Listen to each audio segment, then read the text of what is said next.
السلام علیکم ورحمۃ اللہ وبرکاتہ۔ دعا گو ہوں کہ اللہ پاک سب بیماروں کو شفاء کاملہ عاجلہ عطا فرمائے۔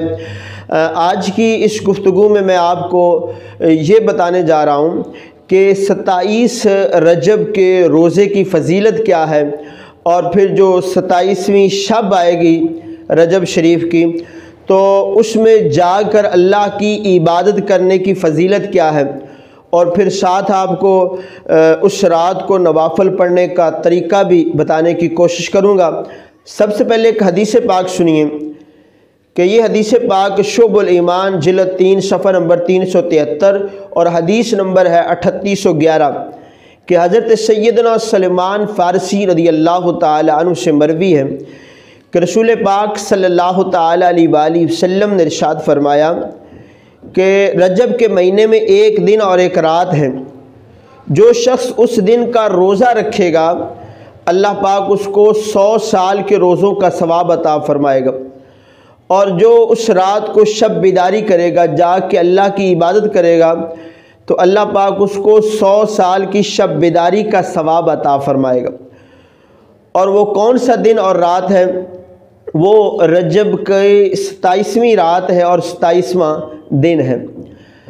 اسی طرح حضرت سیدنا انس بن مالک رضی اللہ تعالی عنہ سے مروی ہے کہ رسول پاک صلی اللہ تعالی علیہ وآلہ وسلم نے ارشاد فرمایا کہ 27 رجب کو مجھے نبوت ملی، اور جو شخص 27 رجب کا روزہ رکھے گا، افطار کے وقت دعا کرے گا، تو یہ روزہ اس شخص کے لیے 10 سال کا گناہوں کا کفارہ بن جائے گا۔ کتنی بڑی فضیلت ہے۔ اس کے بعد ایک اور حدیث پاک سنیے۔ حضرت سیدنا انس رضی اللہ تعالی عنہ سے روایت ہے کہ آقا علیہ الصلوۃ والسلام نے ارشاد فرمایا، جنت میں ایک نہر ہے جس کا نام ہے رجب، وہ دودھ سے زیادہ سفید اور شہد سے زیادہ میٹھی ہے۔ تو جو شخص رجب کا ایک روزہ رکھے گا اللہ پاک اس کو اس نہر سے سیراب کرے گا۔ تو زیادہ نہیں صحیح تو 27 رجب کا آپ روزہ رکھ لیں، یہ دونوں فضیلتیں مل جائیں گی۔ اب آتے ہیں شب بیداری کرنا۔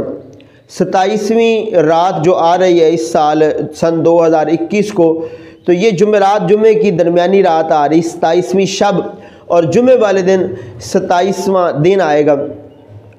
تو اس رات کو جاگ کے اللہ کی عبادت کرنی چاہیے، نوافل پڑھیں، ذکر اذکار کریں، تلاوت قرآن پاک کریں۔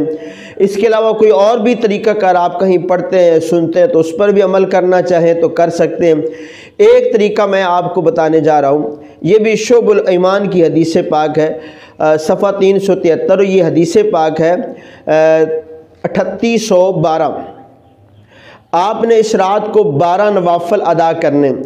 اس کا طریقہ کار کیا ہے، میں آسان لفظوں میں کر کے آپ کی خدمت میں رکھنے کی کوشش کرتا ہوں کہ آپ نے 12 رکعت نفل ادا کرنے، کہ ہر رکعت میں سورہ فاتحہ کے بعد کوئی بھی سورت آپ پڑھ سکتے ہیں، اور جب 2 رکعتیں ہو جائیں التحیات پڑھ لیں، اور درود پاک پڑھنے سے پہلے پھر کھڑے ہو جائیں، پھر 2 کے بعد التحیات پڑھیں، پھر کھڑے ہو جائیں، یعنی جب 12 مکمل ہو جائیں تو پھر آپ نے سلام پھیرنا ہے۔ اس کے بعد پھر آپ نے بیٹھ کے 100 بار سبحان اللہ والحمد للہ ولا الہ الا اللہ واللہ اکبر یہ پڑھیں، اور 100 بار استغفار پڑھ لیں، اور 100 بار درود پاک پڑھ لیں۔ صبح کو روزہ رکھیں، تو جو بھی دعا آپ مانگیں گے اللہ پاک آپ کی ہر دعا کو قبول فرمائے گا، سوائے گناہ کی دعا کے، کہ ایک بندہ گناہ کی دعا کرتا ہے تو وہ اس کی دعا قبول نہیں ہوگی۔ اس کے علاوہ جو بھی اللہ کی بارگاہ سے مانگے گا اللہ پاک اس کو وہ عطا فرمائے گا۔ تو آپ بھی 27ویں شب کو عبادت کریں، اور پھر 27 کا روزہ رکھیں۔ اتنی بڑی فضیلتیں جو آپ نے سنی ہیں اس کو پائیں، اور صدقہ جاریہ سمجھ کے اس کو زیادہ سے زیادہ لوگوں تک پھیلائیں۔ اللہ پاک آپ سب کا حامی و ناصر ہو۔ جزاک اللہ خیرہ۔